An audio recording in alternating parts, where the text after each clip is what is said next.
Yo, how's it going, guys? Let me check these levels. If everything is alright. I think it is. So, some new updates. As you can see on the right of the screen, I've got the texting coming, so that's new. I'm looking to make a new template for next time. Also, I am the orange man today for some reason. I don't know why. It's the color settings that aren't really working, so I'm orange tonight. Don't get used to it though. It might be the combination of the lighting and the background light, because I think this is the first time I'm doing the stream. Well, it's still light out. I mean, how good is that, right? That's perfect. Yeah, I got the the McConaughey approved levels. Alright. Have you guys read his book, by the way? Matthew McConaughey, he wrote a book about 2 years ago, I think. I listened to it on audiobook on Audible. Maybe I should drop an affiliate link in the description. So, no, but he wrote a book, and he actually spoke the audio version himself. So yeah, he's telling his own story on voice. I think it's on Audible, but I really enjoyed it. So, you know, I was never really a McConaughey fan. I mean, like, I always thought he was a good actor because he had, you know, different roles, and he played it really well. I wasn't like much of a fan, or didn't really care much. But ever since I read the book or listened to the book, I started to appreciate him a lot more. So that was definitely a good read. I mean, I even got the glasses, you know, full nerd mode. Let's go. Yeah, I'm very happy to be back on the stream. It's been a couple weeks now, I think. Last time we did a DJ stream, that was just before I went to Berlin, I believe. When I got back from Berlin, man, I was sick again. I was feeling terrible, so I had to skip that session. And then last week, what was I doing last week? I don't even know anymore. Probably just still tired. I don't know why. I've had COVID like 2 months ago, and for some reason it feels like I'm not fully recovered, or it just keeps. I mean, I'm not sick at the moment. I'm not positive or anything, but it feels like that shit never left. And I'm not allowed to curse, of course, but you know, like that stuff never left. It's annoying. So I needed some rest. Anyway, we're back. I saw some nice demos already. I think new ones are coming in. I don't know if I have time to do all demos today, because it's becoming more and more now. But you know, I'll give it a try. And I think, yeah, eventually, you know, I can do about 6 demos, I'd say 6 or 7 in one stream. But yeah, if it becomes more demos, then I eventually have to prioritize, and gonna have to, you know, give priority access to some supporters of, you know, the server, donators or whatever. Just so you know. I mean, yes, it's unfair, but you know, gotta do something, right? Alright, let's see who's in the chat. I'm very happy that so many people came out already so early. That's great. Pinkowitch, of course. First, Marty. Welcome, Mixwarp, Dublin. Tarkon is here. Nice to see you guys. Well, it's Robert Dassler. I think that's Eggplant, right? Send me a couple messages. JPB is here. Prash. Very happy to announce that Prash is joining the label finally. He sent in a lot of good demos, also to the to the stream. You know, we've heard some of Prash's work before. and some of the tracks he sent before, they weren't 100% there yet. So, you know, we worked on some stuff back and forth. We're still working on some tracks, but he finally sent in one that I loved so much. I think we tweaked it a little bit here and there, but yeah, it's coming out soon. I'd have to check. Honestly, I mean, it sounds terrible, but I don't even know our own release schedule because I got my main man Greg on that release duty, who's not even here. I don't know where he is, Mr.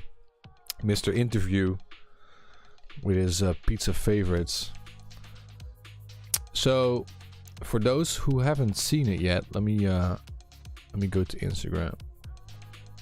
We started doing interviews with some of our artists, and the idea is that every time we release something, we wanna, you know, it's to up the content. We want to create some more content. So I might also start doing some reels out of the streams. You know, I want to cut up some streams.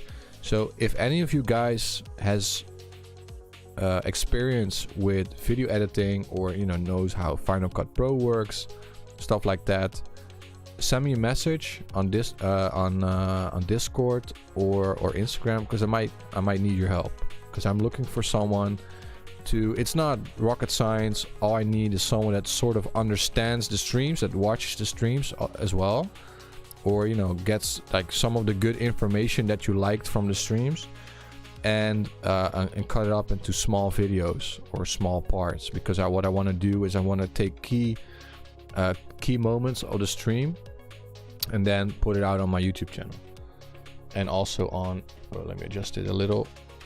Yeah, there we go, it's better. And also adjust it on on Insta Reels. So you want to get some more content out on Instagram. I also want to get some more content on YouTube Shorts,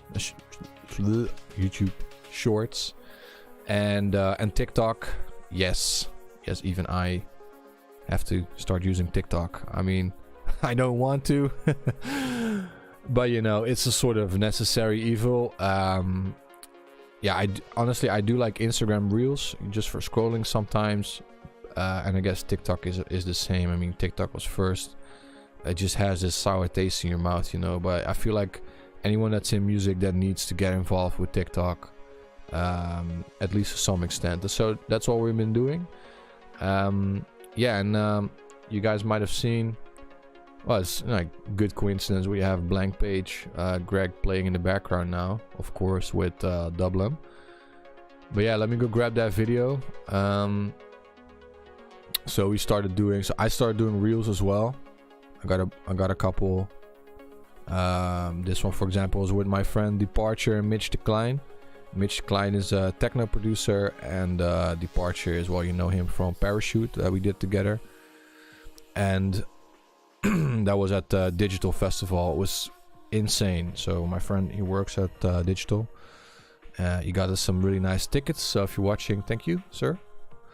And I got to meet. I met a lot of familiar faces there. That was really great catching up. I saw some cool artists that were playing. I really liked Colin. He played. I think Colin is set to release a remix for Rufus Du Sol's Wildfire. I'm not sure if you guys have heard the new album by Rufus Du Sol. I have a song called Wildfire, and it's a pretty electronic breakbeat type of track, I'd say. So not much of a house track. But Colin was playing a remix.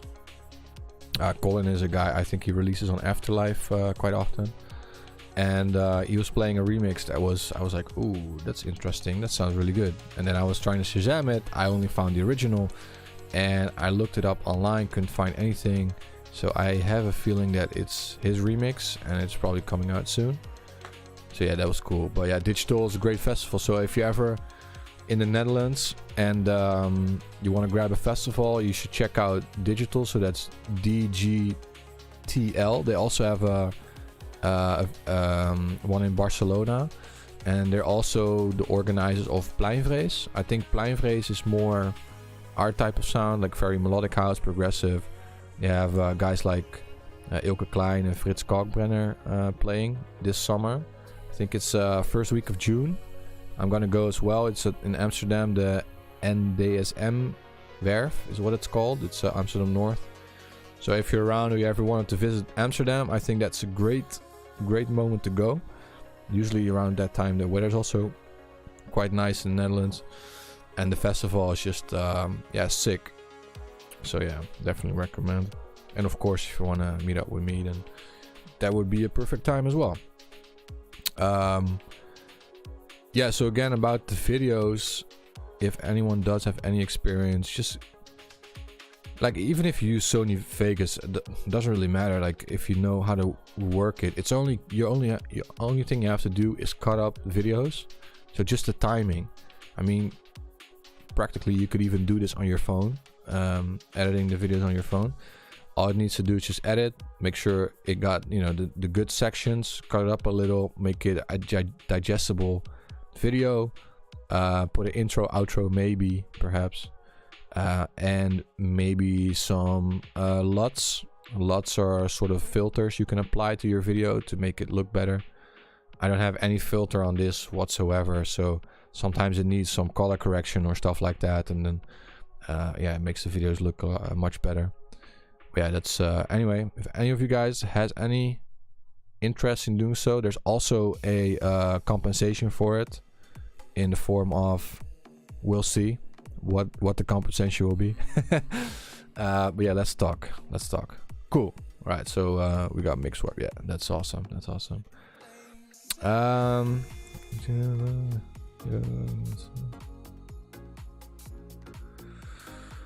Yeah, cool. Okay, so about the reels, what we're doing is every week we try to post more videos. So we got Greg's beautiful face up in here. That was an announcement video actually, but this one, I'm not sure if you've seen it. I think it's gonna have to be pizza, because you can have a greasy pizza when you're hungover, but also if you're feeling a little nice, let me play that video Italian real quick. pizza, you can go and do that as well. So it works when you're hungover and when you're not hungover. Traveling with my mates in Croatia, 2 weeks, up and down the coast, island to island, on a boat every day, hop into the next island. One day we even rented a speedboat ourselves, got some watermelon and vodkas, and went out and made watermelon vodka in the middle of the sea. Amazing 2 weeks. Wish I could do it again. Played Ministry of Sound a few years back. That's on my wall just behind me, the event poster. And me and my DJ buddy managed to kill the music mid-set. So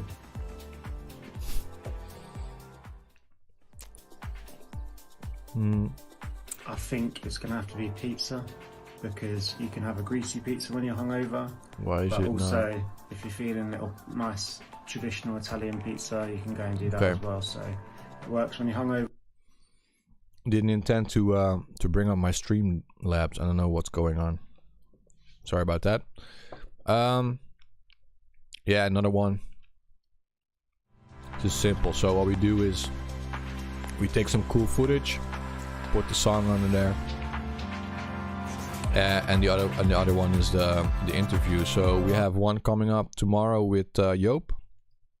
Joop is also he joined the SEKORA team as of late, and he's the one making these nice videos here. So yeah, what our ideas behind these interviews is, I mean, through the streams you got to know me a little, I've been talking, etc. But most of the artists that we work with, even I have never spoken to them in like on video or anything, like of course through email and everything, but like never really like this. So I felt like there was a personal touch lacking. It wasn't really like, okay, who are these people that are making the music? We have a big community here, and sometimes it's nice to see some faces behind the names. So I got this idea of why not introduce some short interview type of videos where we just ask a bunch of questions and we take the best answers. And I thought it was nice with Greg also being the A&R of SEKORA, and his recent release that he would be the first one to do an interview like this. So the next one's going to be Joop, and then we'll ask most of the artists that are releasing to answer a couple videos on or answer a couple questions on video, and then we make something like this. And honestly, Greg texted me after this video got online about people asking him like if he was hungover during the recording of this video. So I also told him like, look, I'm not sure what it is. It's either I'm working him too hard, or he actually was hungover when he recorded.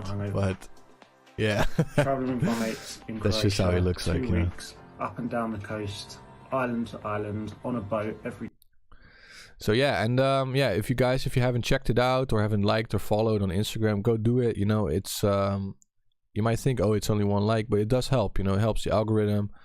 It helps us push the content. I mean, it already has 2,300 views, so it's working quite well. And I do get the idea that these type of videos are appreciated, and we wanna, because if it's successful, if it makes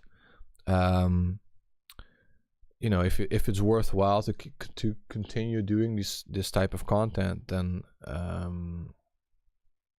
of course we're gonna continue with it, but it needs to be at least has some sort of success, like people actually enjoy this type of content.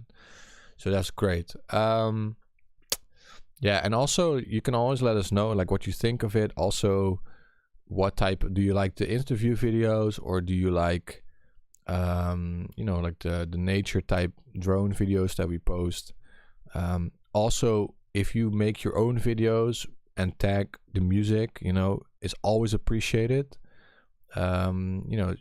Some video about your life or something, tag use our music from the catalog and tag us. We'll make sure to drop you a like and a comment. We'll check it out as well. That's for me the biggest point of supporting also the label and me. I'd rather have you guys spend some more time listening to our music or pre-ordering our music on Beatport, for example. If you want to support the channel by subscribing to my channel, of course, liking this video. If you haven't liked it, go do that right now. Obviously, all these small things, it's free. It doesn't take any time except for the pre-ordering on Beatport, of course. But let's say you don't want to spend any money, that's fine. I get that. That's all right. I don't want to encourage you to start spending money on us. That's not the whole thing. But at least give a little back by liking the artists that are releasing on SEKORA, because in the end that's also why I do it. I do it to help you guys, and I'm trying to create this community, and also with all the artists that are releasing on SEKORA, because everyone here, I think almost everyone that's watching right now also makes music to some extent or is involved in the music industry. And if you make something, if you create something, it's always nice to know that your stuff is being appreciated. And you'll be surprised. It means a lot to these artists that are putting their hearts and souls into making this music for you guys as well. To just give them some love on whatever they're releasing with SEKORA, of course. I think that's a good moment to start with some demos. So first up is going to be Pinkowitch. Let me start this up here. And also, as I'm working, because I'm still transitioning to my new MacBook, I'm still streaming on the old one, which is making a hell of a noise. But I have all the plugins and everything still on my old laptop installed. So I'm making the transition over to the new one. So the stream is going to be looking different probably from next week onwards. I can't promise anything, but I'm hoping. I'm hoping it'll look different. At least we got the text, like stuff like that. We'll also make it look a little bit nicer. And and hopefully, like my new laptop is such a fucking beast. It'll be able to also run Ableton while streaming and all that goodness. At least I hope. So we'll be looking at more production streams as well in the future. I'm also finishing a new original of my own, and I'm really looking forward to digging more into music. I have some really big announcements soon. I can't, because we're still working on some of the deals. I can't really talk about it yet. But there's going to be big announcements for me, for the label, but also for the artists on our label. I feel like this is going to be really big. But, again, don't want to jinx it, so I can't talk about it still. But I'm just, too excited about all the cool stuff that's happening lately. And once that is all settled, because right now I'm just I'm overwhelmed with work and all the business stuff. Once that stuff is all settled, I should have some more time to actually make music and let the business run itself, basically, with all these beautiful people that are helping the label grow and support the label and everything. All right, time for some music demo. Soft spots in the exterior. By our main man, Pinkowich.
Really nice.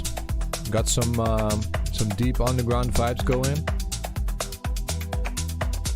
I do think the percussion that's new, like the sort of drums percussion that came in during this drop, it sounds a bit harsh. Like maybe it's too loud or too dry. I can't tell. I feel like it should be toned down a little bit, and maybe add some, I don't know, some saturation or something to smooth it out a little.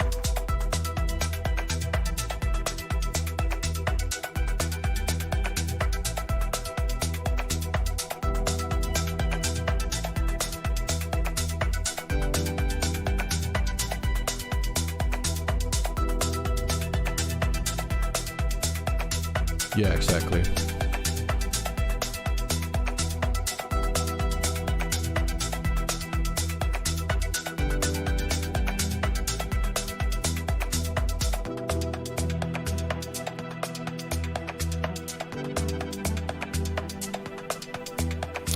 Yeah, it's a very nice background track. Only thing I would say is, like, if that's your goal, it's good. But if your goal is to have something memorable stick out or create a hook that makes it more memorable, then I don't think the melody right now is strong enough. But the track itself is good. It's sounding much better than some of the stuff you sent in earlier. It sounds more polished. It sounds more professional, in my opinion. So I can definitely hear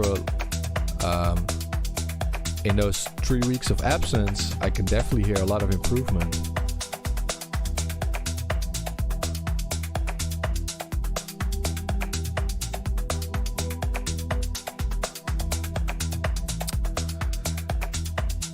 Yeah, I'll talk about melodics after this track.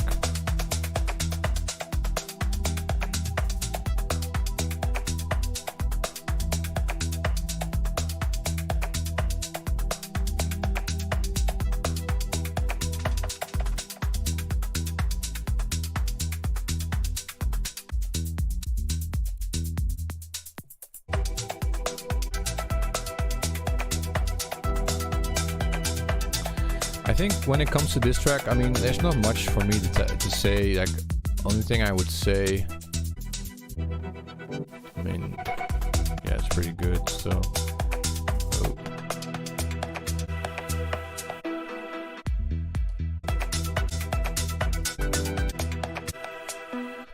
What it feels like a little bit is that you sort of have, that's just my opinion though, that you have the arrangement backwards. So what that means is, oh, hold on, let me edit the chat box really quick. Transform.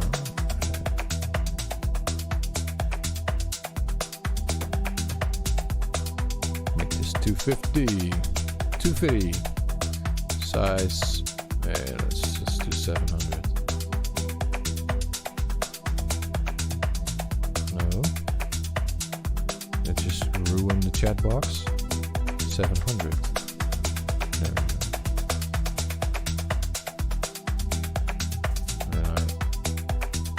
This. Yeah, perfect.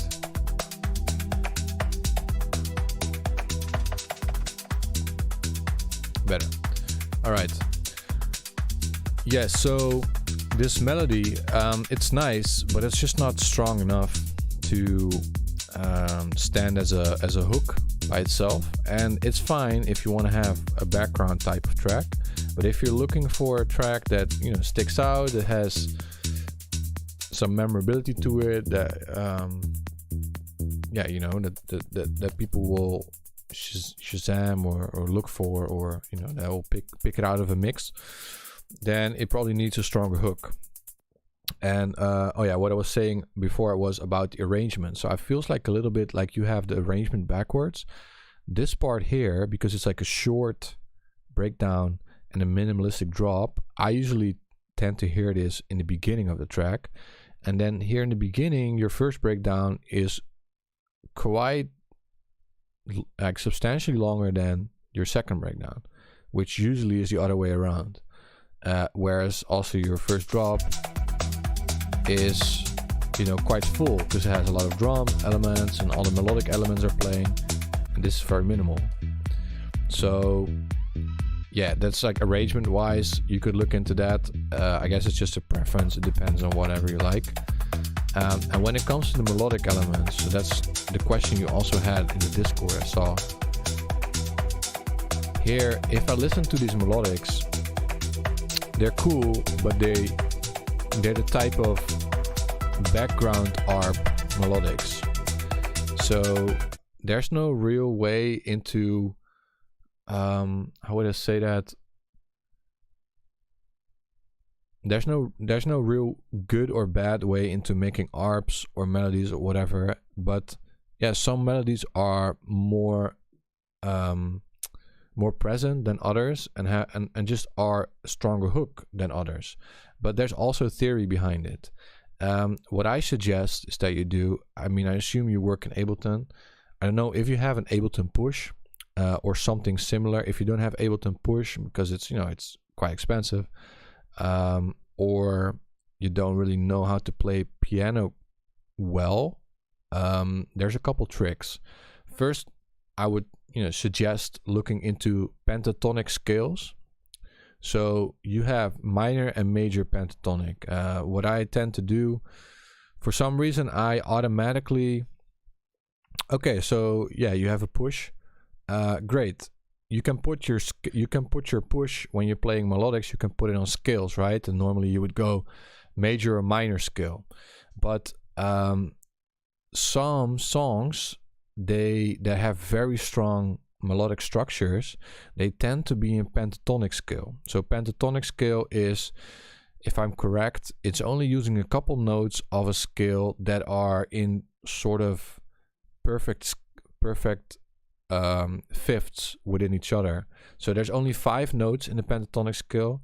I'm not a musician at all, so I'm just trying to explain it the way I see it, and from what I've read and what I've watched and learned, is that most of the pop songs or dance songs that have very strong, catchy melodies, they all tend to be in pentatonic scale because of the way it's structured.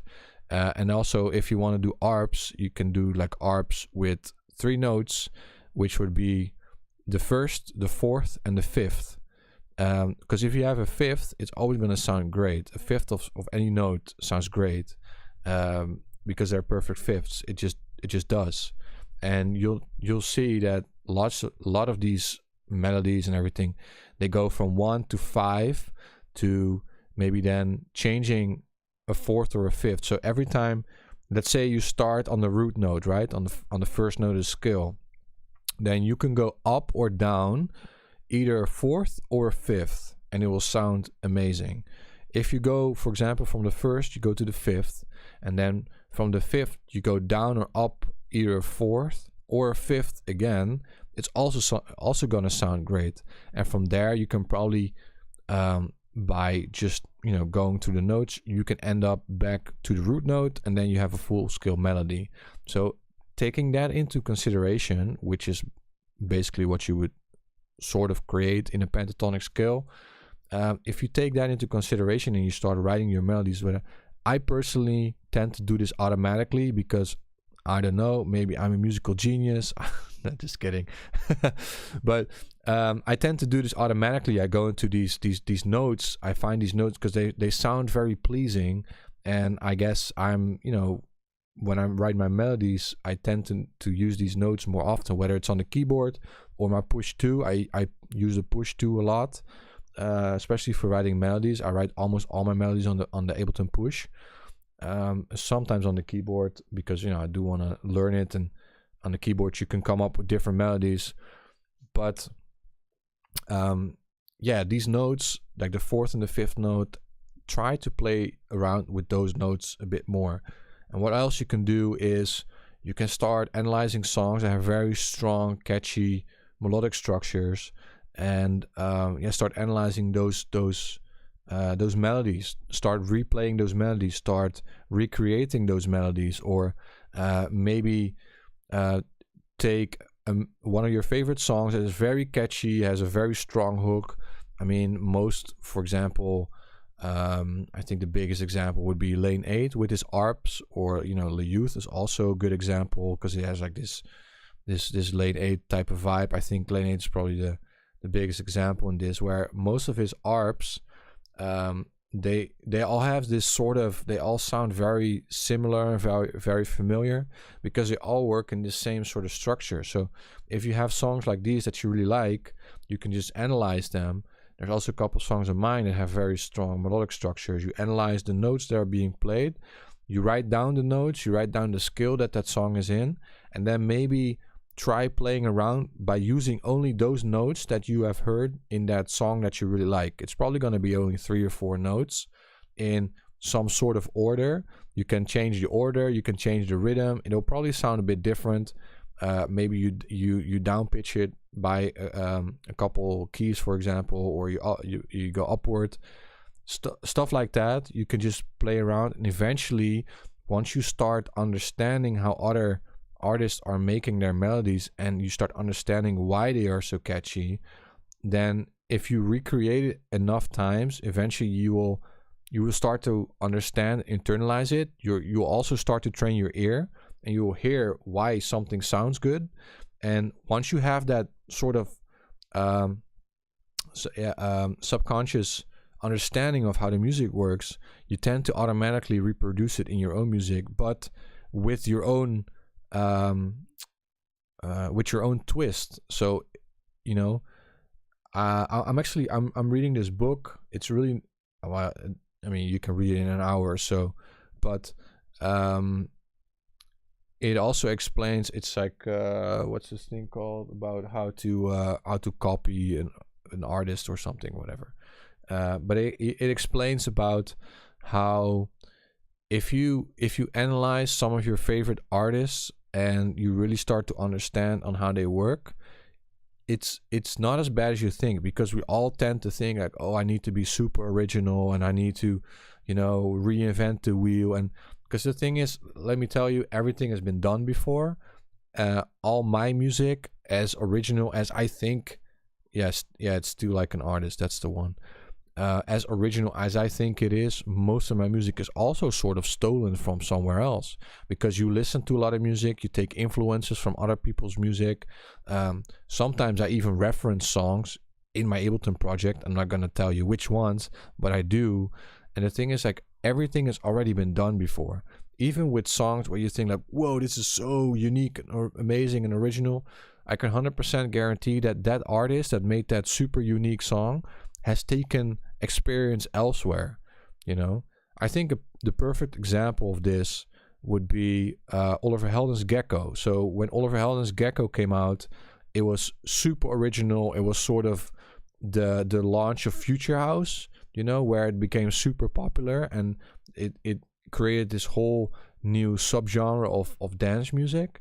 And everyone would think like, wow, these sounds are amazing, and this is so unique, and etc. But then in an interview, Oliver actually explained where he got his inspiration from, which was the old sneakers house that was a thing in the Netherlands, and some of the UK sounds, like UK garage sounds. That's basically what Future House is. It's just old UK garage sounds with pitch envelopes that are combined with sneakers house. That was a huge thing in the Netherlands in 2008, 2009. That's where he got his inspiration from. And he combined these two things into something new. So technically, it's not original. It's just a copycat of something that's been done before for over 10 years. You know, it's nothing new.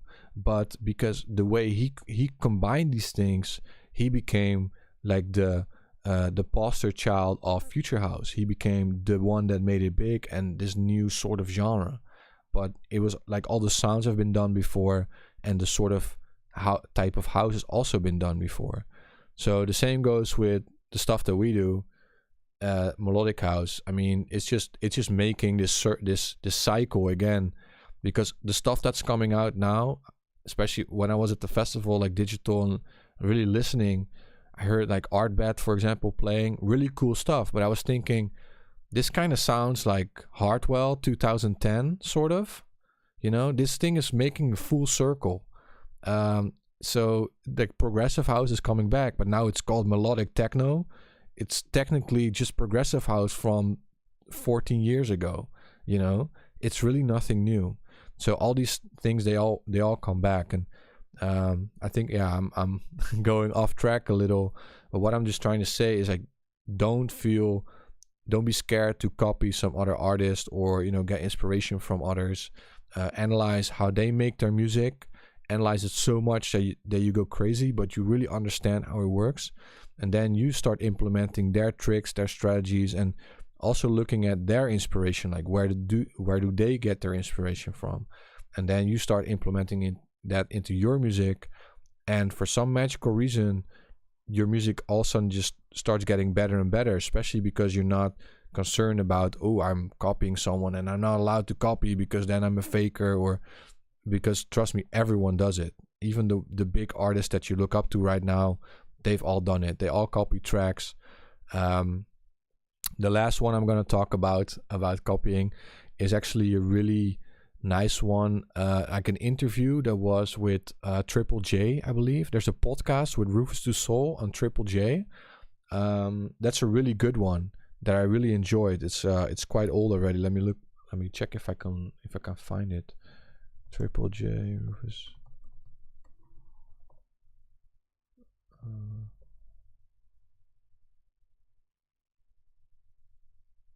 Oh yeah, this one.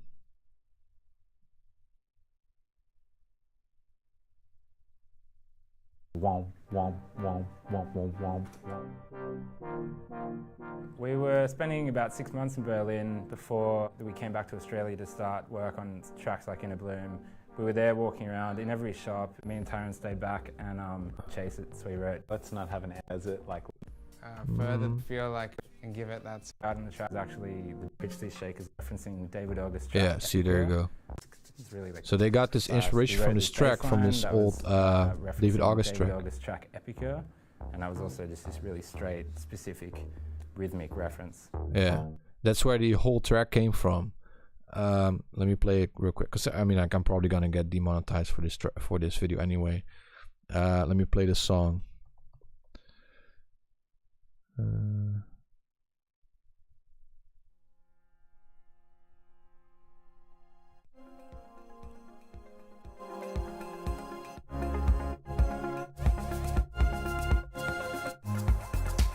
Oh, here they go.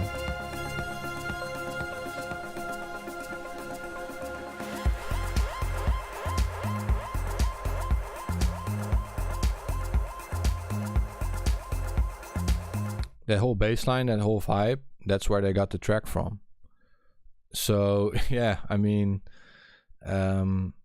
even guys like Rufus the Soul do it, you know, and they just won a Grammy for best electronic track. So yeah, I feel like, especially when I heard that, because this interview is from years ago, I was also thinking this way, like, oh, I need to be original, and I need to make my own stuff, and I can't be copying anyone, and blah blah blah. And then I saw this interview, and I'm like, fuck man, why am I overthinking all this stuff? So yeah. Next track, let's go into the next track, because I'm ranting again, but I do hope it helps you guys out, and I hope you understand that it's not bad to copy some others, you know, as long as it's not let's say plagiarism. Is it? Yeah, plagiarism, I think that's the word. As long as you're not one-on-one copying melodies and stuff like that, you know. If you use it as inspiration, then it's okay. All right, Mindset, Lift Me Up.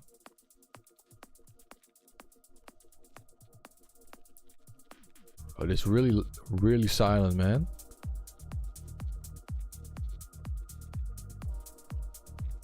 Is it me or what? I think it. No, this is okay. This is really silent. Yeah.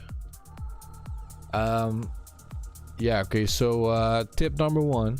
I can see that in your message you said mix and master aren't finished, but you could at least put on the limiter and just, you know, up the gain a little so it sounds louder, because now I have to turn up all the volumes everywhere.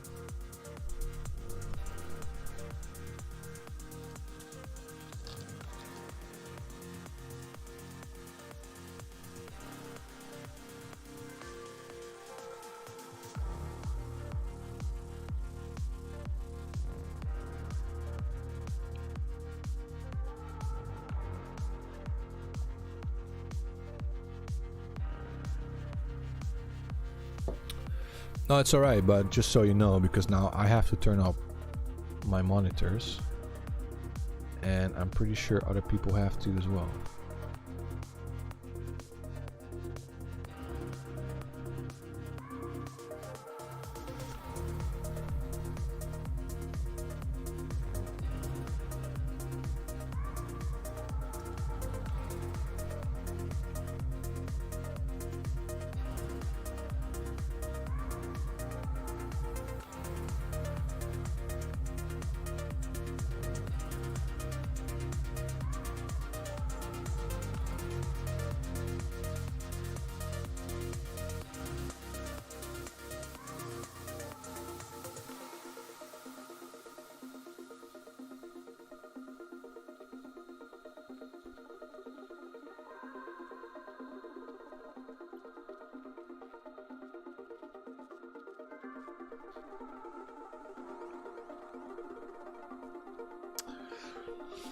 Oh, by the way, I was just thinking, maybe I'm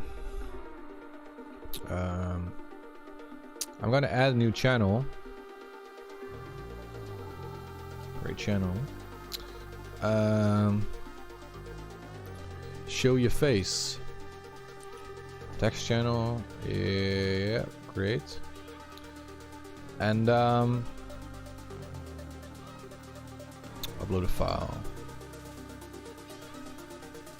Actually, no. I don't want you guys seeing all my folders. Yeah, I was just thinking about this because let me just check.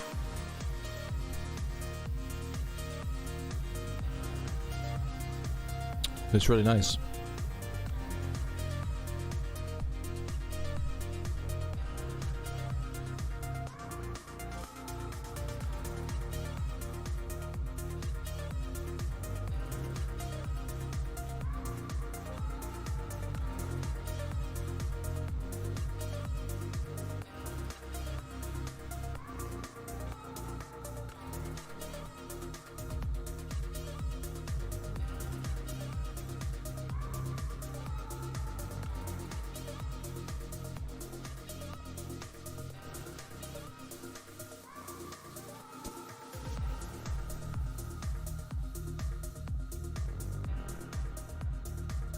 Yeah, it's a really nice track. I'm trying to listen to where I can give any feedback for improvement.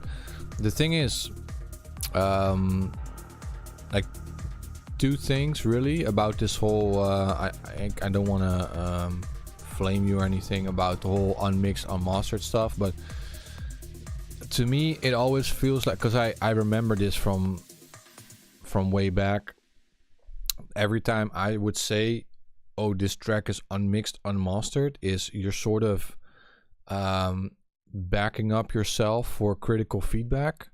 You're how do you say, putting up like a defensive position to say if something doesn't sound right yet, then you could always say, yeah, but it's still unmixed and unmastered, as if mastering would make your track sound a million times better. So I'm not sure what the thought behind it is. I would suggest, like, every time you send in a demo anywhere, just do a quick mix master. It doesn't have to be perfect, but at least make it sound a bit nicer than like the way you want it to sound, because mastering really isn't that hard. I mean, if you want to do mastering like really, really well, yes, you know, then it would there definitely are engineers that can do a really good job.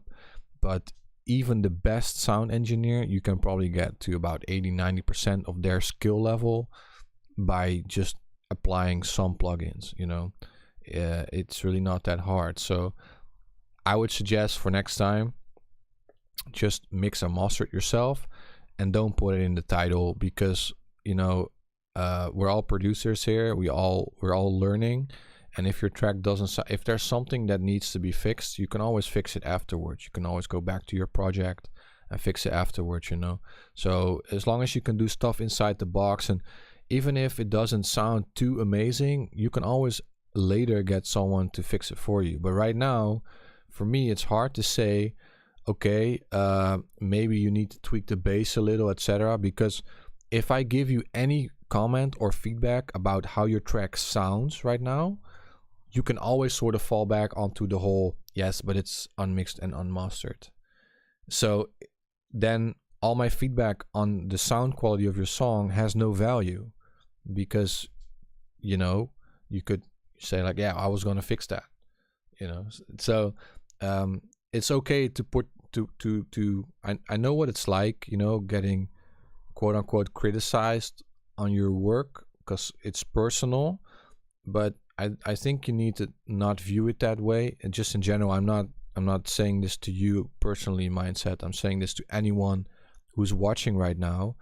I know putting up your music on the Discord and, you know, having me listen to it, and it makes you vulnerable, you know, because you're vulnerable to being criticized. You're vulnerable to being maybe it sort of feels like you're being rejected in a sense, because, you know, you're putting your music out there, you're hoping that I'll like it, and, you know, maybe some of you guys are even hoping that I would sign it to the label, stuff like that. But I don't want you to think in this sense at all, because I'm objective here. I'm not, you know, I'm not looking to criticize anyone. I'm trying to make you make better music. That's the whole reason that I'm doing these streams.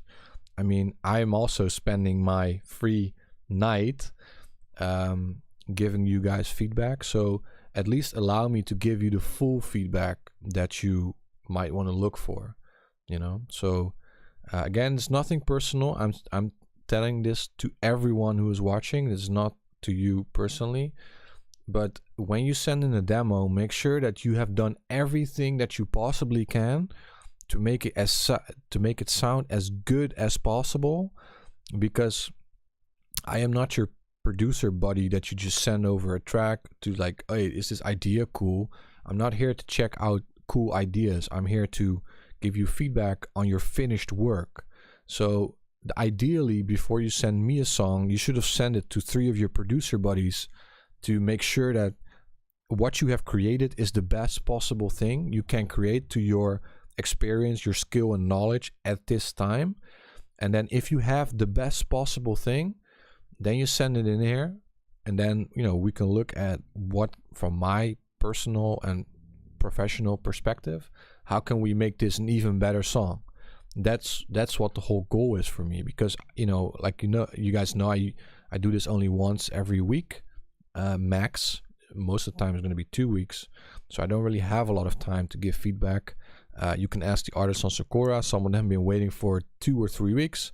So after the stream, I'm gonna have to go dig through like 20 demos to give feedback to them.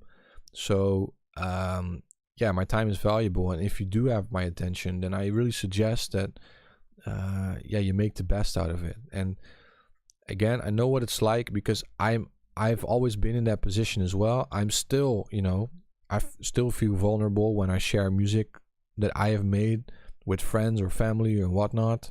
It's personal, you know. It's something that you put your heart and soul into, and then for someone to just criticize and tell you to like, oh, this doesn't sound good, or you need to fix this or whatever.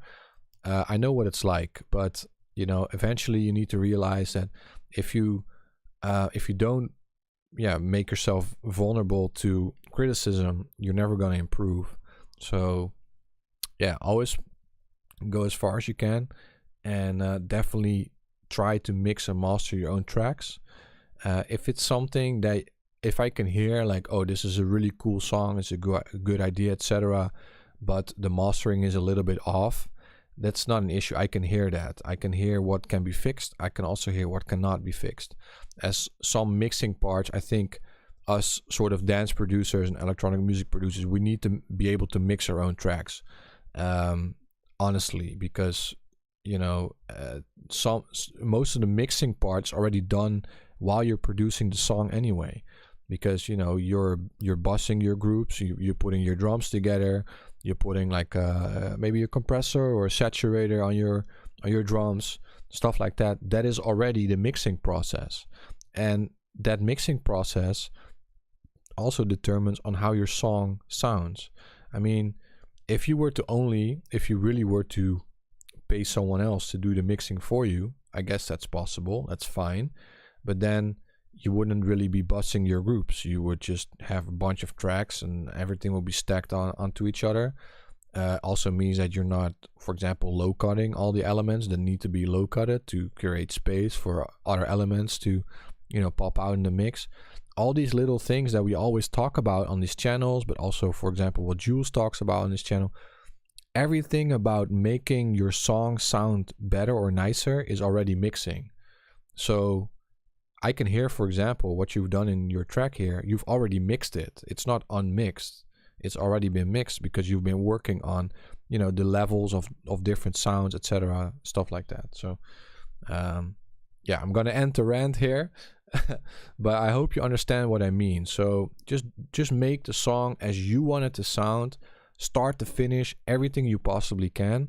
And if there are any elements that you might need some help in, like from a professional audio engineer, or, you know, someone that is more focused on a certain aspect of making something sound good, then you can always get help afterwards. But at least try to do it yourself, especially when you're sending it into feedback sessions like these, because yeah, now I can only sort of think, okay, the ideas are good, the song makes sense, it sounds great, and, you know, it has a vibe that I really like, that I really enjoy.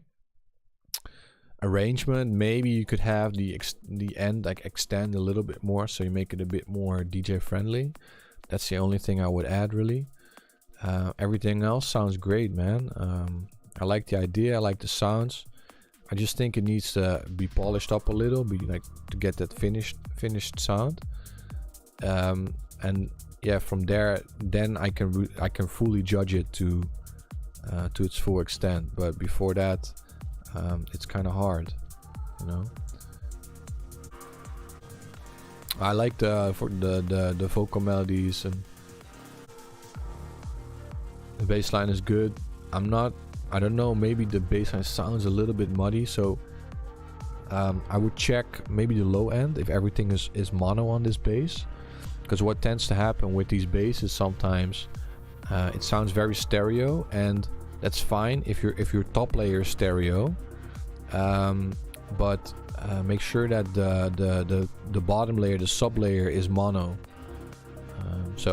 Yeah, again, it's I can't really hear it right now as much. Normally I'd use an analyzer for it, but it sounds a little like it might be too wide, so maybe have a look at that.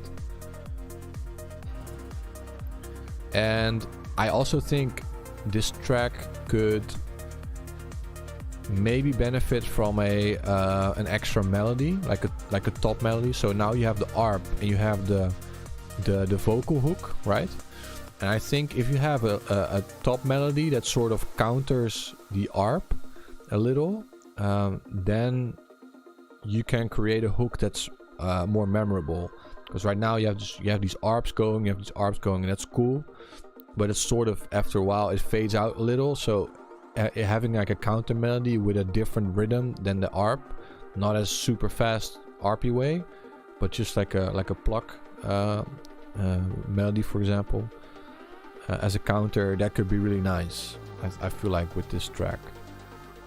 And yeah, as for the artwork, I get the feeling that you might have taken some inspiration from Sultan and Shepard, maybe, or This Never Happened label.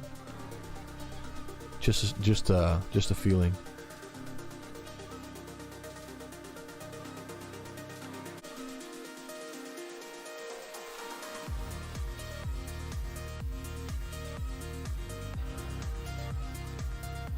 Yeah, but it's a good song. So take some of the points I mentioned into consideration, and yeah, see, there you go. Yeah, take some of these points into consideration, you know, and really like dive into making it sound like you want it to sound. And then yeah, you can send it into the demo inbox, and I'll have another listen, or at least let Greg have another listen. And we'll see if it fits, you know, because I think it's very close actually to what we're looking for. So yeah, we'll see from there. Also, in the meantime, I on the Discord, so I just made I'm not sure you can see. Oh, there you go.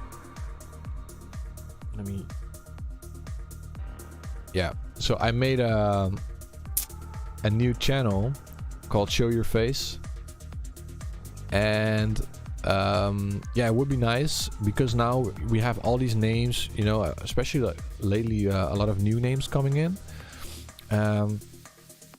So I'm just curious what you guys look like, actually, you know, just drop in a picture yourself. After stream, I'll also drop a picture of I mean, like, you already know what I look like, but I'll drop in another picture, a more personal picture, so not like a press pic. I'm just curious, you know, like who are we? Who's on the channel? Who are our friends? Normally, we only just share pictures of studios and whatnot. But I think it would be nice to actually get an idea of who's behind it. And I mean, you don't have to, of course. It's whatever you want. But I think it's nice because, yeah, eventually we're a community. And yeah, I think it's nice to get to know each other a little. All right, let me go into the live stream and go through some demos still. All right, we've got Dummy Splash.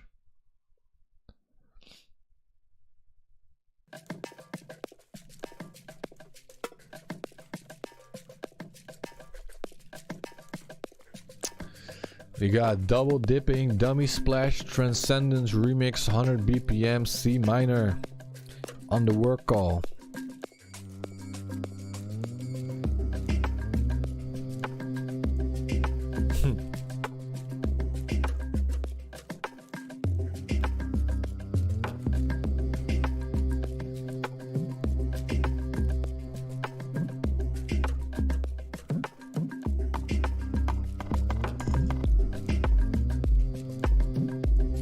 I also started noticing that you guys been signing quite some tracks lately to labels all over the place.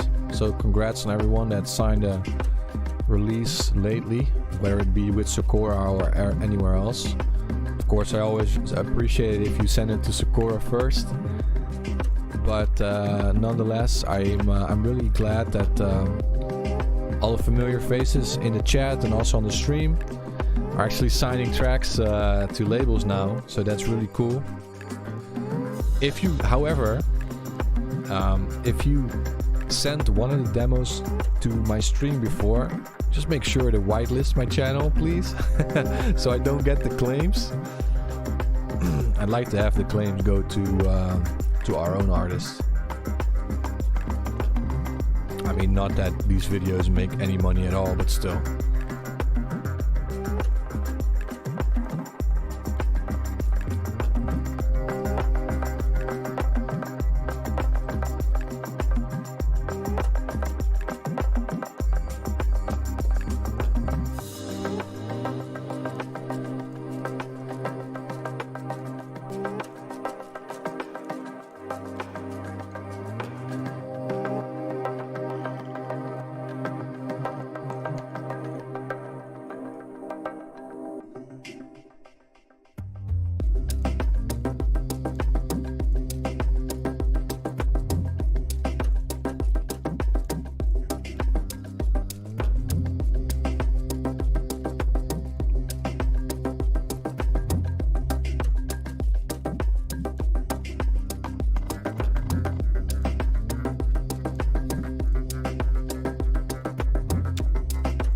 Dummy Splash, where are you from, by the way?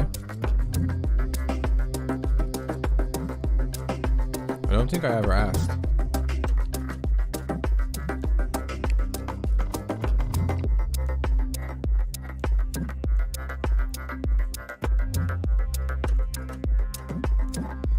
California. Alright, cool. Well, I gotta tell you, man, if you're ever in the Netherlands, I want to go to a shisha lounge with you. Every time I get this, when I hear your songs or your music, I just get this feeling like, oh, we're in a teepee, we're getting high, you know, we're smoking a little, that kind of stuff. That's the kind of vibe I always get with your music. But I guess we can also do that in California, so.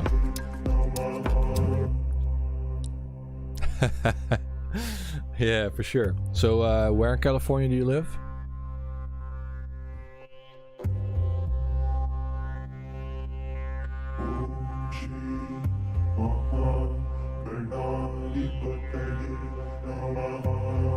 Oh man, now the vocals are getting spacey too, jeez.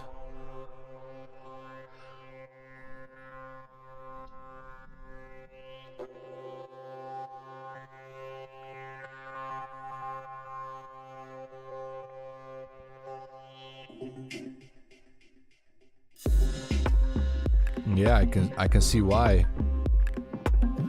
Just move to the woods, man. Kind of things like my background over here. Let's see. It's my new setup. Yeah, let me change that a little.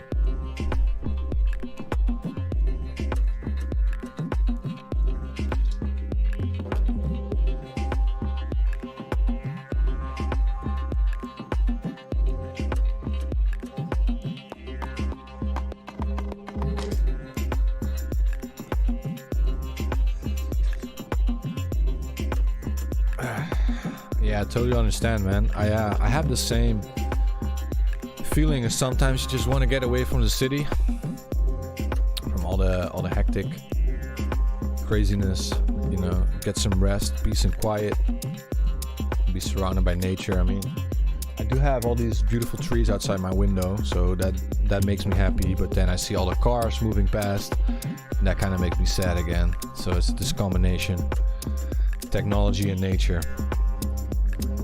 Yeah, I get it. That's what I like the most about the US, because it's so big and it has beautiful nature and it's very diverse as well. I've had this time in my life where I actually wanted to move to the US. then I figured out it's quite hard, and I also figured out that I kind of like the Netherlands a lot more to live in. But still, US is a great place, especially the national parks and everything.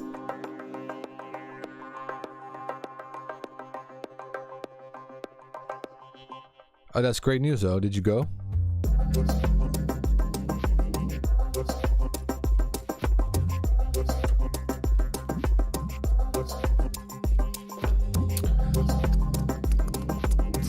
Oh, conductor's here as well. How's it going, man? Yeah, of course, yeah. I don't know, maybe you're just like, nope, I'm not doing that anymore. I'm living in the woods now. No more technology. I make everything analog. No internet. Stuff like that.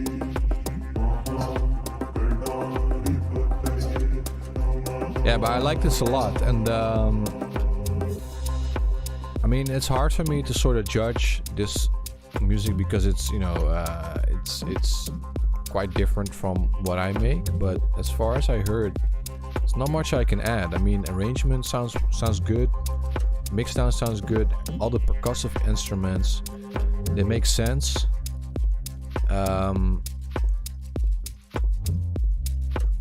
Maybe I'd like some more humanized percussion. So if you can get like some little extra percussive loops or something like that.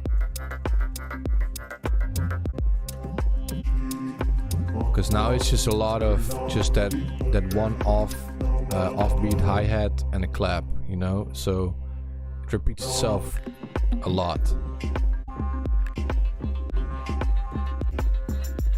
And yeah, okay, so here you got some more percussion. I'm thinking maybe like some hand drums, whether it be sort of bongos or a djembe or stuff like that. I think that could be a really nice addition to the song. And yeah, maybe you can look into some of the percussive elements from the Native Instruments West Africa series or the Middle Eastern series, stuff like that. That'd be cool, But otherwise, nothing much for me to add really. Everything sounds mixed quite well. It's like all they're very, how do you say, like all these drums are they're not over the top. They're not like over compressed or not. They're present but not too present. And just the way I like it with this kind of music. So you did a great job on that. Except for like the added percussion maybe at some point. I don't think I can hear anything that I would change really, because this is the whole goal of this type of music, I'd say, is this sort of spiritual background type of music. And in this regard, you nailed it. So yeah, good job on that. I think you can take that to your work meeting. Tell them like, yo guys, I'm out. I'm gonna be a full-time producer because Wes just told me my song is amazing. So I don't need you guys anymore. I'm gonna make it. I'm gonna only make organic analog music in the woods now. I'm cutting off my internet, except for every Tuesday night, 8 CET, so I can watch the stream. That's all I need now. No, but jokes aside, it sounds great. And yeah, also congrats on your recent release. Yeah, maybe I will. I'm actually looking into doing more. So yeah, because I'm expanding the label quite a lot. We've been getting quite a lot of demos. I actually am sort of thinking about going into more of this direction as well, but then probably as a sub label, because I don't think it would be main label type of music. But there's a really big market as well for, you know, sort of background music. It might even be bigger than some of the melodic house stuff, really, because, you know, there's also things like sync and everything that movies or, you know, whatever type of companies need this kind of music. Yeah, stuff like that. I think I am working on different sub labels, but because it's also so early on, nothing much I can say about it really. But yeah, who knows? I feel like, especially if you continue making cool tracks like this, you can send it in as a demo. I'm pretty sure at the moment we don't have space for it, because I do look for a certain type of track at the moment. But at some point we will be looking into more of these down-tempo type of tracks, and also combined with what Greg is doing, because he's more the breakbeat kind of guy.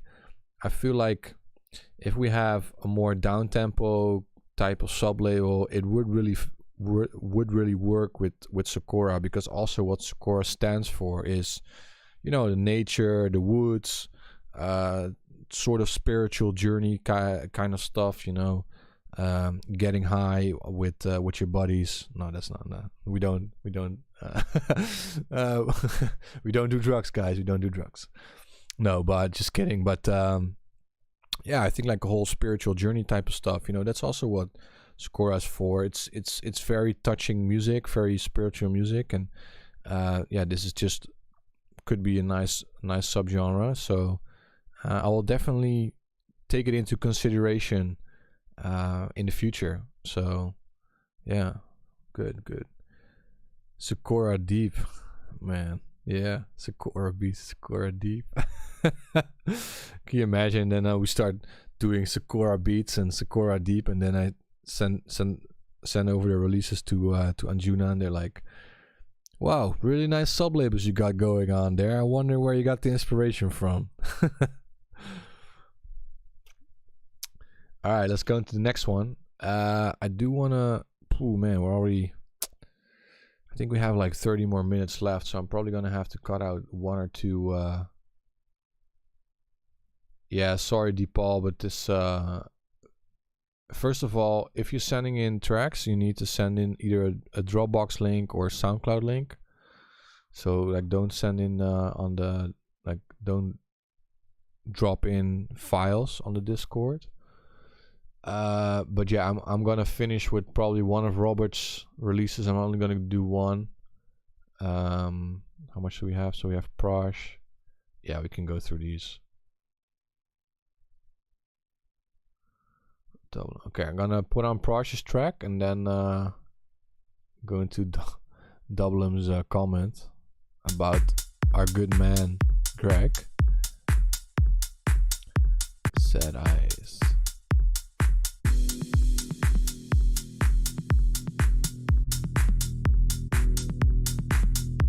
Follow this bad boy, by the way.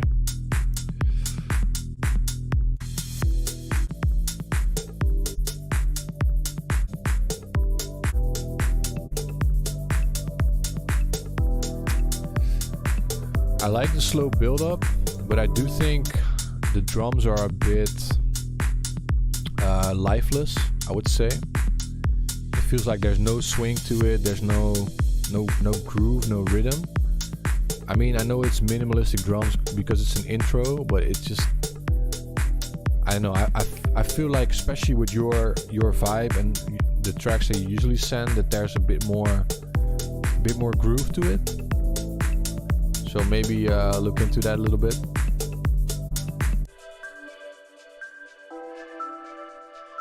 No, now let me just play this. Greg, SEKORA Q&A got me thinking. Pizza is great, obviously.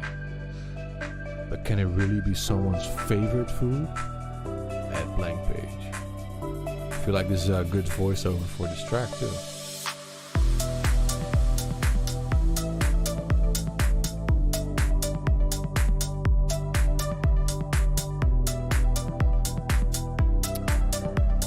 I'll be honest, Dublin. Pizza is actually my favorite food too. I mean, you can never deny good pizza. I just really like pizza. And like Greg said, you can get, there's different kinds of pizza you can get. You can get when you're really hungry, get the greasy kind. You're just like, oh, I just need to eat something, and it will just taste amazing. But you can also go to a really nice Italian place and get really good traditional pizza, and it will also taste great. So yeah, pizza is definitely my favorite food too, if I'd have to pick one. When I was younger, actually, with my parents, went to Italy on summer holiday every year. And I think I was like 13 or 14, and I would just eat pizza every day. Every day I would eat pizza. Just every day, pizza prosciutto. Every day.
Yeah, melody's really cool. I just think the drums could be a bit more exciting. And when it comes to mixdown and everything, it sounds great. Just exactly what I expected from you. Vocals are cool too, especially the different kind of effects that you apply to it. Yeah, I just don't know. I think I expected a little bit different, because normally you come in with these rhythmic bass lines and like groovy drums, and now it's a very static bass line, which is also fine, but the drums are also very static. So I'm not sure if it's because there's no swing applied to it, or it just feels a bit stiff. And I like that you're trying something else with the sustained bass lines, but then maybe still try to go for the groovy those groovy drums that you always have, to sort of stick to that brand that you, because like all the demos I've been getting from you so far always been very groovy, and yeah, this one just isn't. So yeah, maybe look into the drums.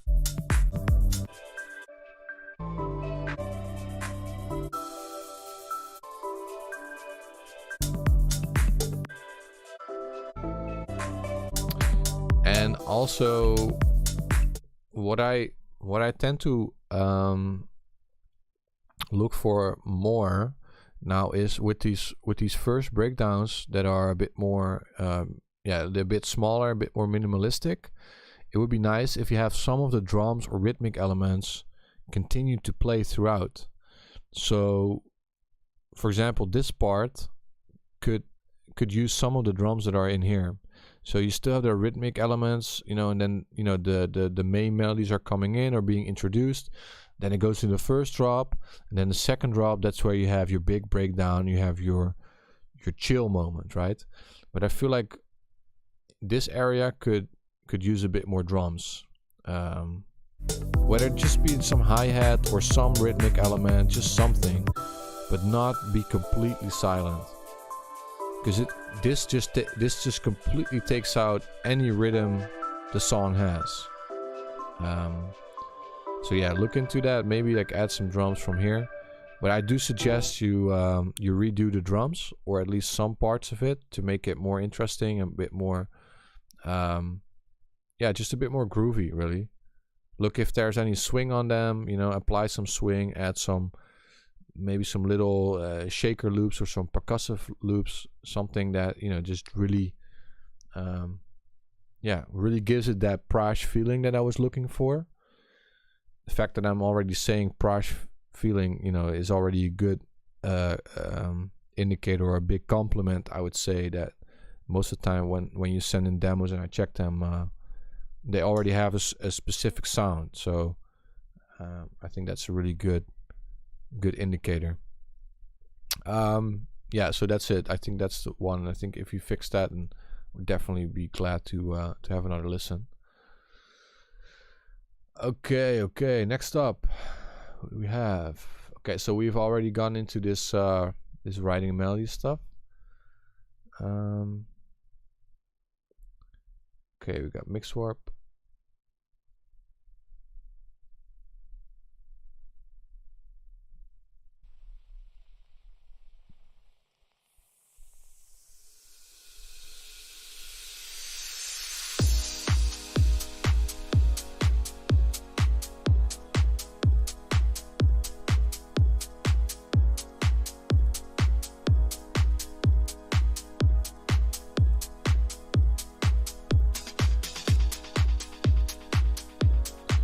I think maybe, because I have a feeling there's going to be a sustained bass coming on soon, I think your kick, the sub on your kick is too long, probably.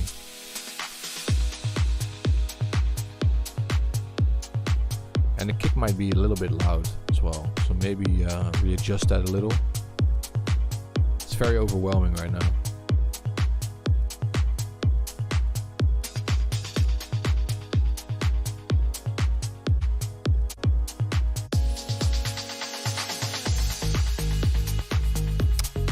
I guess wrong.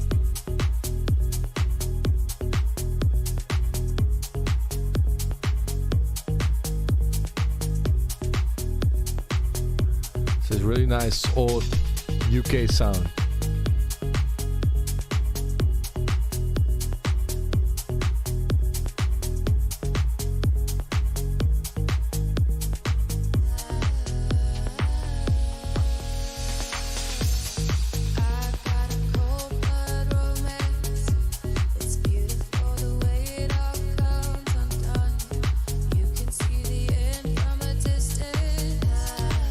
Yeah, I just think the drums could be mixed in a bit nicer. Like maybe bust them up. Because I still feel like that kick's just overwhelming a little. So it might be too loud, or the sub on the kick might be too long.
Nice melody, cool.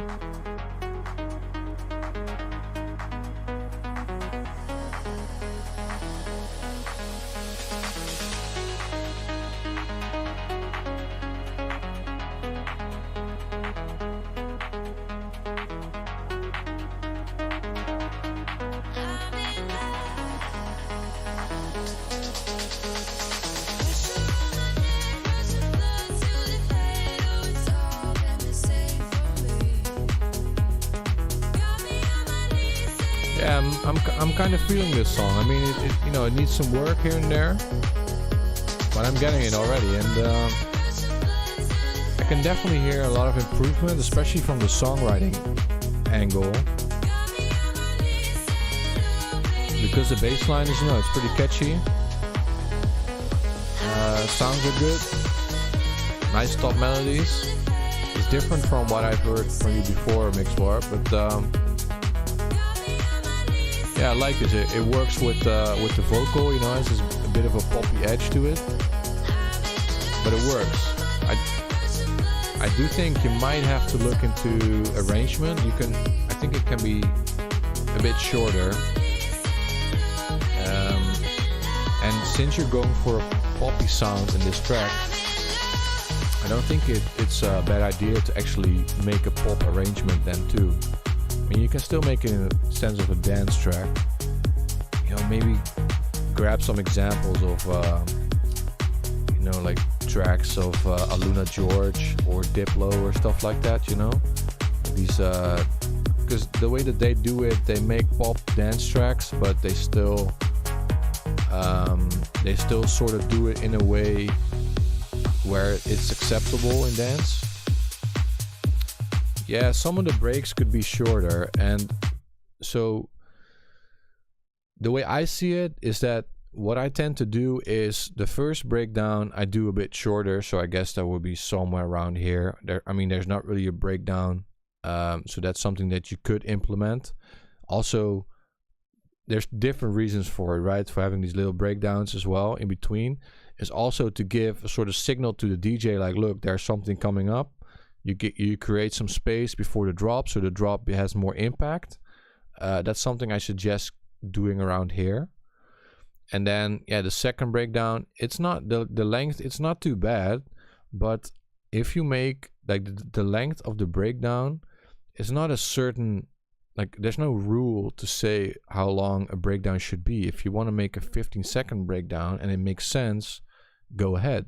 If you want to make a 2-minute breakdown and it makes sense, go ahead. But I do think your breakdown, it needs to entice the listener to keep listening, and it needs to sort of tell a story. So what is the story of your song? Sorry. And why should the listener keep on listening? Why should I want to listen to the song and think, I'm gonna stick until that drop comes in. I wanna wait until that hook comes back that really caught my attention, That's something that the breakdown is for. And right now, this breakdown, it feels like it's just a breakdown, it's just some rest, it's just I need to do a breakdown type of breakdown.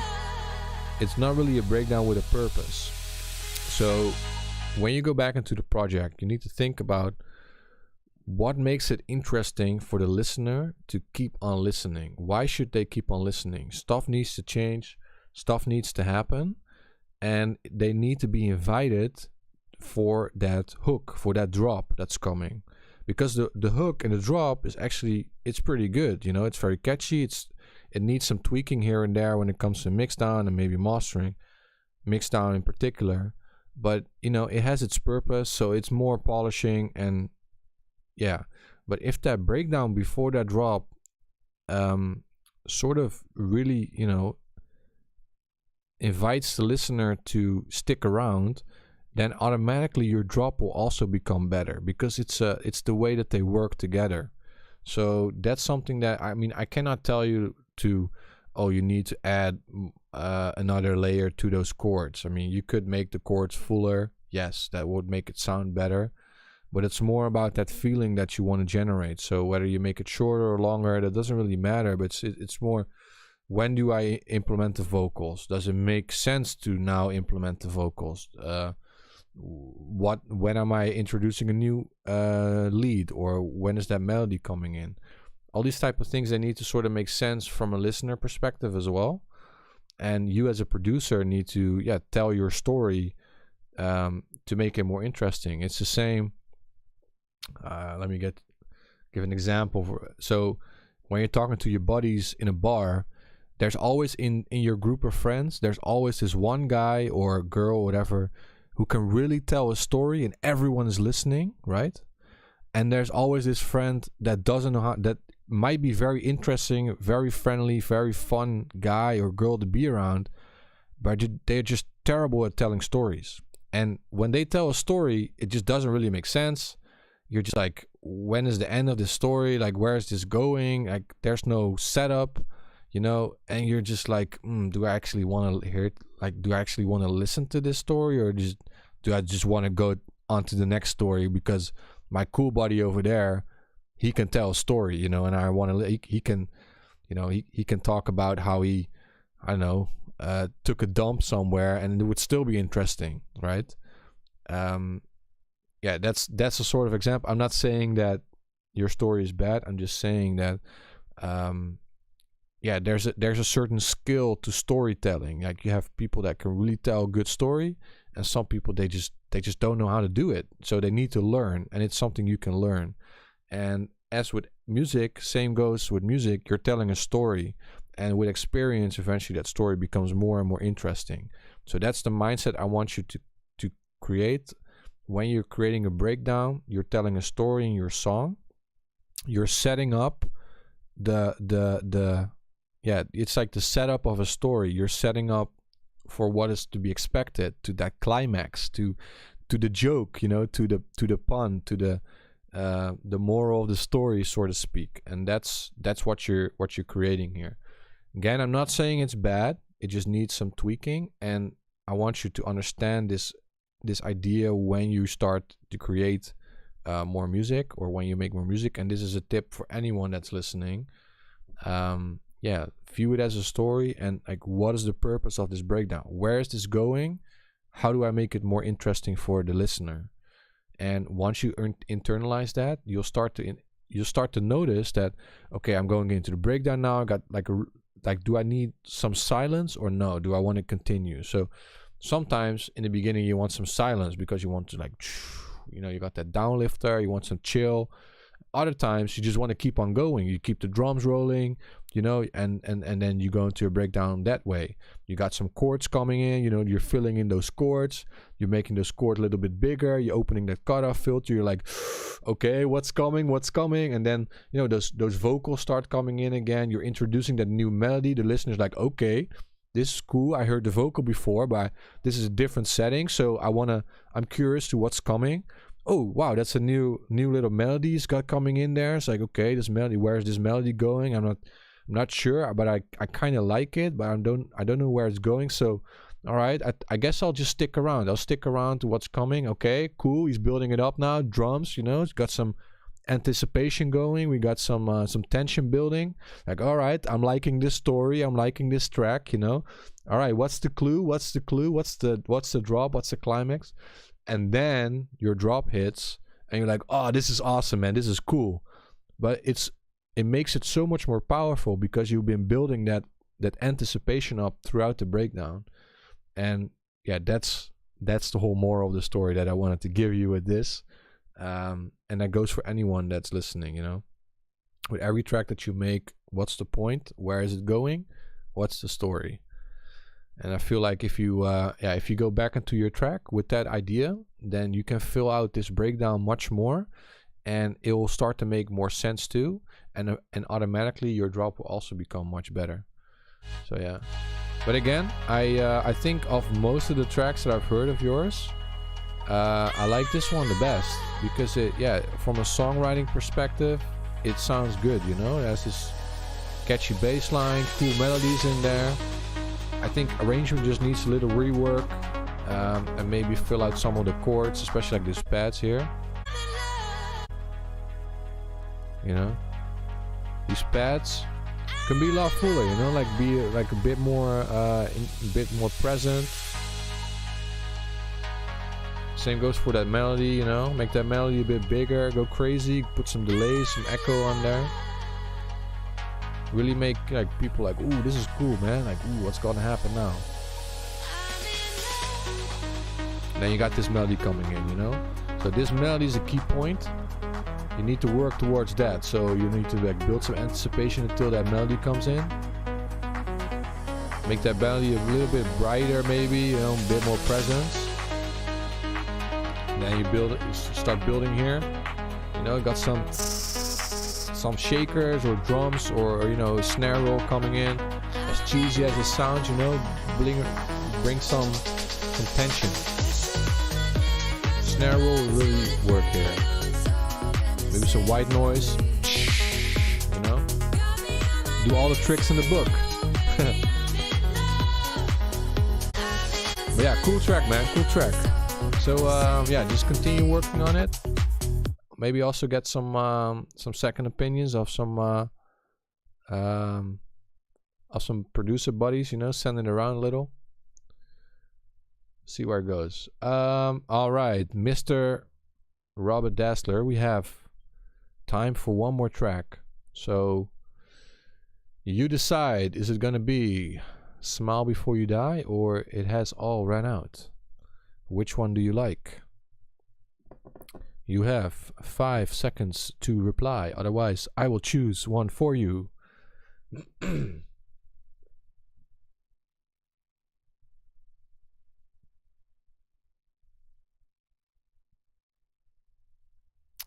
No reply, no reply.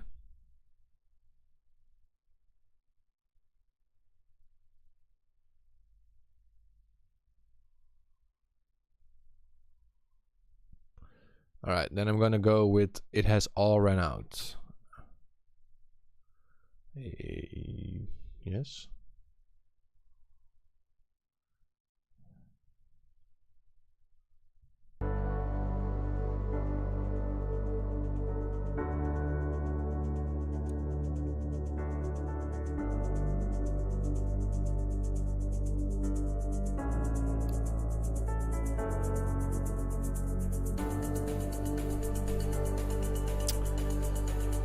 Well, the thing is, like, maybe he said drop them is because they weren't sounding great in the mix. I mean, yes, a snare roll is, you know, something overused, and it can sound very cheap very fast. So a snare roll needs to be done right.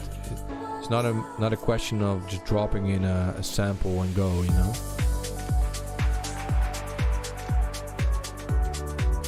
Sometimes I need to tweak snare rolls like a lot before they sound acceptable in the mix, and that's the hard part about snare rolls. They're effective if they sound good, but they don't sound good very easily.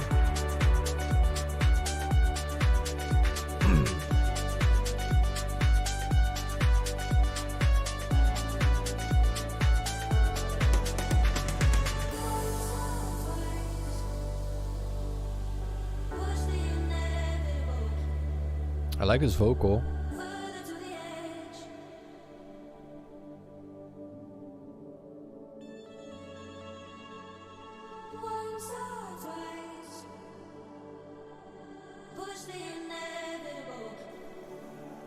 Very dreamy.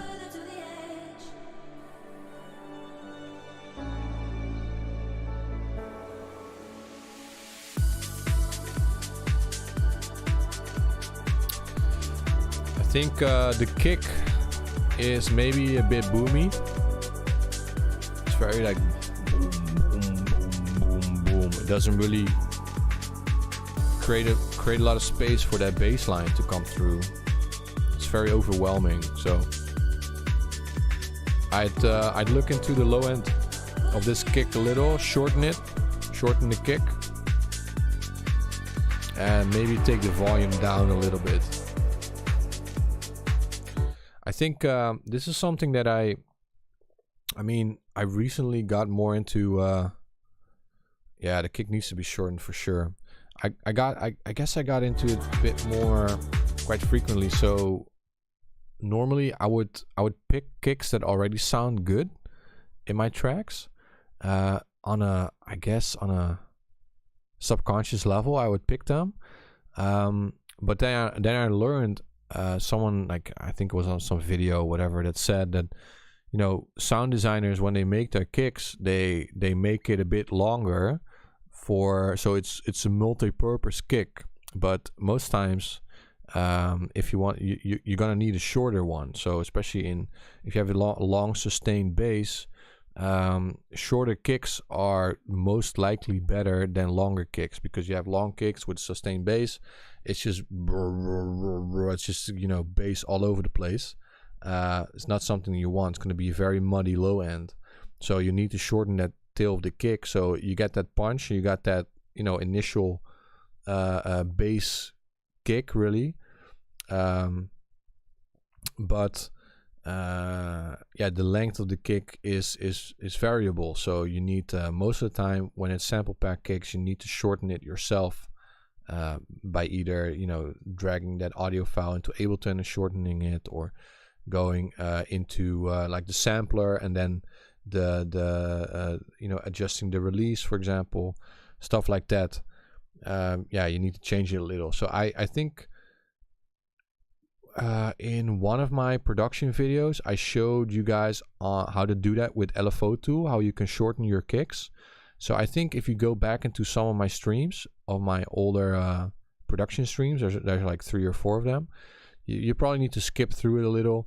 I guess this would be a great time where I should have cut it out of the stream and then uploaded it as a separate video on how to shorten your kicks, like as a short video. But it's quite easy to do, but it makes a huge difference in your mix. It'll sound a lot better with a shorter kick.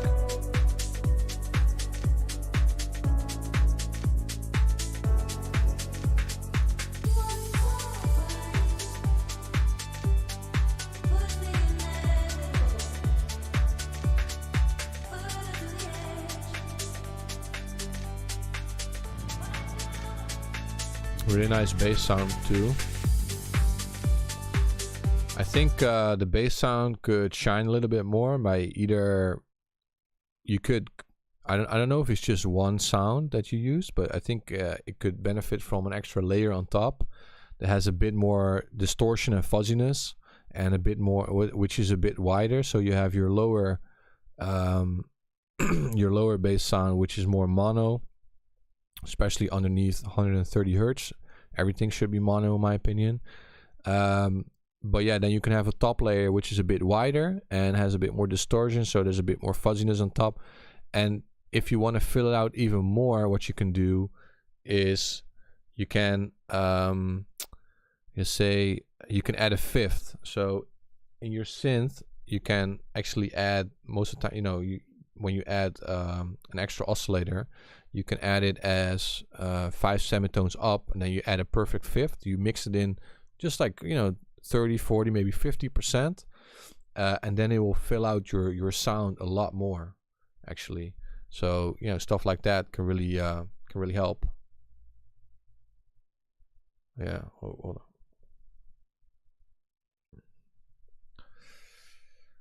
So yeah, that's what I wanted to say. Yeah, no, sorry, just distracted a little. Yeah, so I think that perfect fifth, it will make your bass line sound a lot fuller. And I know lots of bigger melodic house artists, they also do this to fill out their bass sounds, especially on the top layer. So that's a nice little tip.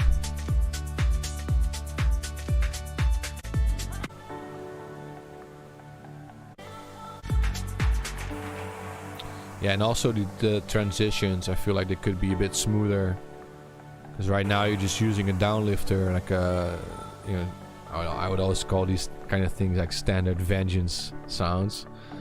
I think like using a downlifter like that is just a shortcut for an unprocessed transition.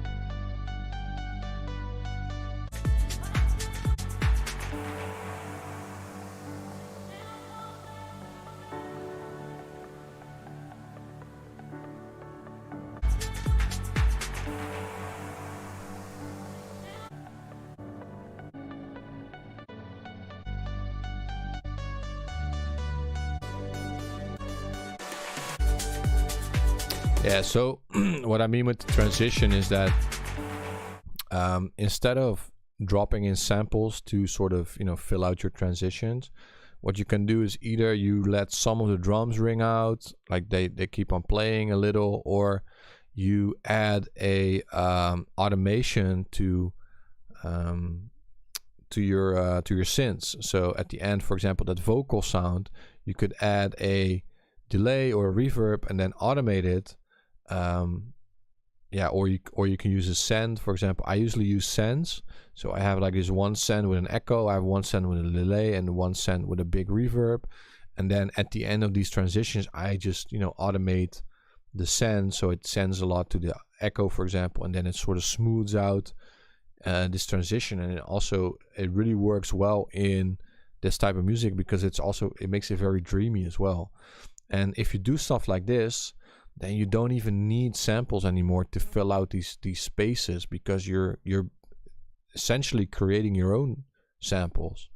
Again, I've also discussed this in an older live stream where we made custom effects. So yeah, you can watch that back. Okay, it's like, don't worry about it, man. It sounds good. Like the ideas are there, and we're not here to bash your work. I'm also not saying that it needs to sound amazing or perfect. We're here to help each other grow. That's what the feedback is for, So I'm just pointing out things that you could look into. That would be the next step on your production journey. And whether you've been producing for 11 months, for 1 month, for 11 years, like I am, that doesn't matter, because every day you learn something new. I've been learning a lot, especially last couple months, last year, also production wise, all kinds of stuff. So doesn't matter what level you are. And that's why I always keep saying for these demo tracks is that make the best possible track that you can.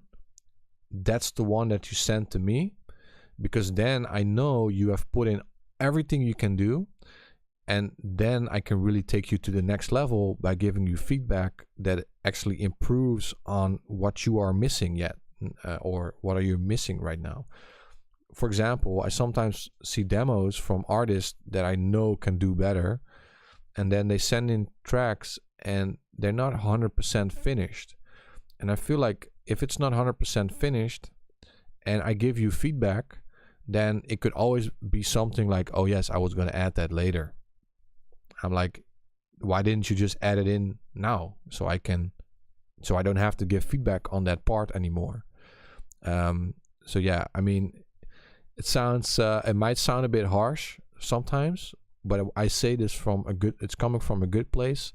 When I say this, when you're making tracks, make them as good as possible, add in everything that you wanted to add, so you can never ever come to me with the excuse, I was going to change that, I was going to bring that in later, stuff like that. Because it doesn't matter if your skill level isn't there yet. What matters is that you give it everything you've got right now. Then when I give you the feedback, you can like, oh, that's interesting, I didn't know that yet, let me look into it. So you can start looking into how to make your kick shorter. You can look into how to make your transitions better. You can, find some YouTube tutorials, or you can dive into your project. You can try some of the tips I gave you. You can really try to figure it out yourself. That's where all the improvement comes from, And that's why I always keep reminding this, and I always keep saying this type of stuff. And it's definitely not to bash on anyone, because you guys, I love you guys. I really appreciate everyone that's watching, that's always checking out the chat, especially everyone of course, some of you guys, you come to hear your feedback, but you always stick around to check out other people's tracks as well. I really appreciate that too. In the end, we're all in this together, like freaking Zac Efron would say in High School Musical, the song. We're all in this together. And yeah, we're just trying to help you guys out. So how about, because I'm not sure if he's in the chat, but how about a little preview of the upcoming track with our boy Leo Lauretti. It's coming out this week on Friday, and then we can finish up the stream. I'm going into my super secret private folder with all these beautiful upcoming SEKORA releases. I also see a very beautiful one from Prash that's coming in 2 weeks, if I'm correct. And yeah, next week we got man, the track we have coming next week. I mean, Leo's EP is great. I love it. And because it's very chill and mellow. Let me play it up. Tunes. Oh, next actually just let me play the extended mix. Or the regular, no, extended. I want to play the extended. There we go. Let me go to of course Beatport. SEKORA Beatport.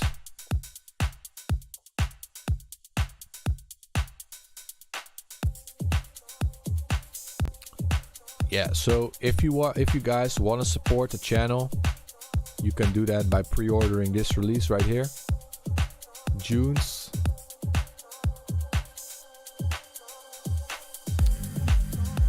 Number 68, SEKORA, coming out this Friday.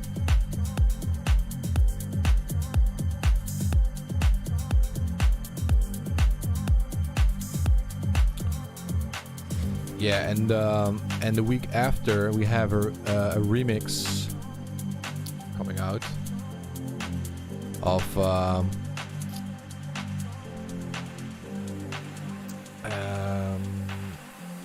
Tommy Loud's track Hope, and maybe you guys can actually guess who's remixing the track. I mean, whoever gets it right gets a promo. I'm not gonna give any tips, no tips, but you guys can guess in the chat. But yeah, this remix that's coming out next week. Ooh, I love it so much. It needed a bit of tweaking here and there, but yeah, it's gonna be insane.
It's not Joe, it's also not Jules. Well, you can keep guessing.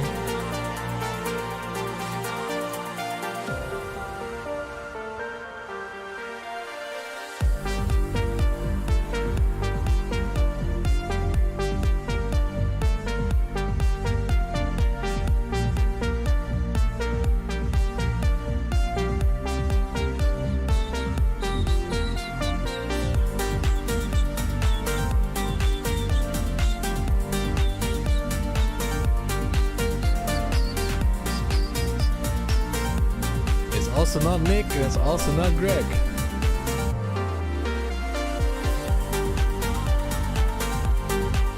Yeah, Nick is on fire lately. Nick does have a track coming out this Friday.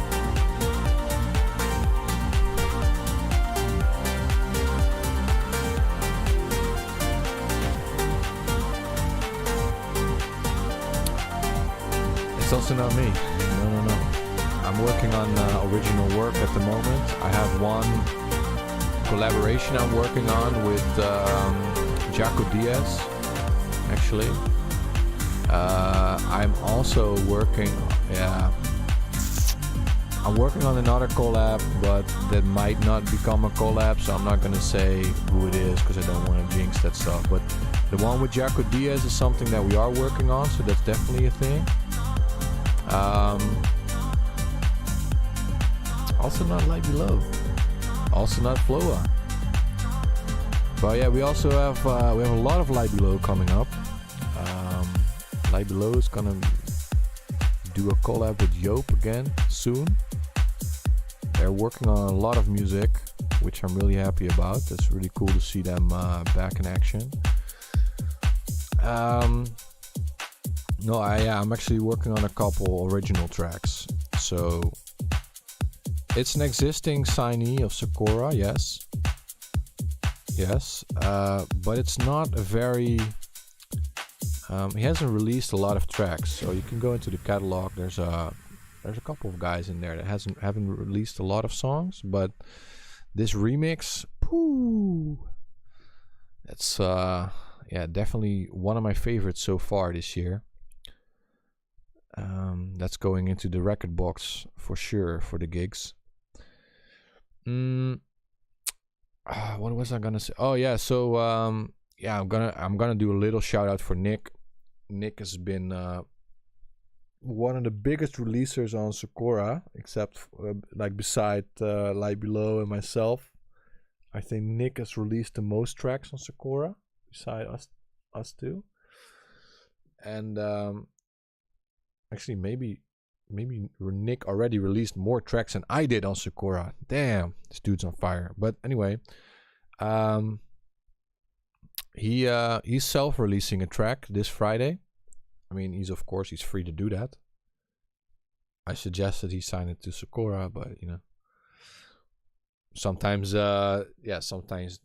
things work differently. Plus, I gotta say, I was a bit off work because I haven't been feeling too great lately. And there was a lot of business stuff going on. That's why now I have to probably go deep into the night, check all the demos and give all the feedback. So all these artists have been waiting for weeks for a response now. So anyway, Nick is also releasing a track this Friday, and I think it's a pretty great track. So it deserves some love. So I do suggest you guys check it out. I'll probably add it to my playlist as well, so you can find it. Find it there. And I also was thinking, because this will probably last before we finish. I was also thinking I want to do like a contest or something, and maybe you guys have some ideas on what to do. I was thinking maybe some reels that we can, make some cool content for Instagram, or get some engagement going, or can find something on to do on Discord or anything. I guess all suggestions are welcome. Afterwards we can continue the discussion on Discord, of course. If you're watching and you haven't joined the Discord yet, the link is in the description, I believe. I think it is, yes. And also don't forget, if you want to show your face, drop a picture in the chat. I'm actually curious, maybe also write your real name with it, so we all get an idea of who's behind the alias. That'd be cool. All right, I hope you guys enjoyed the stream, and I'm gonna go and check some demos now. Well, maybe chill out for a little bit, decompress a little after the stream and after this work day, and then check some demos later. I hope you guys enjoyed the stream. Thanks again for watching, and we're probably gonna do another stream next week. Hopefully do some production streams again soon. Hopefully get the new setup done next week. I'm also looking into buying a new microphone. I already have one that I've been wanting to get for a long time now. So I'm probably just gonna probably just gonna buy it. I mean, like, who cares? Yeah, and then I'll see you guys next week. Thanks a lot, and have a great day, afternoon, or night here. And yeah, see you next time. Thanks for tuning in. Bye bye.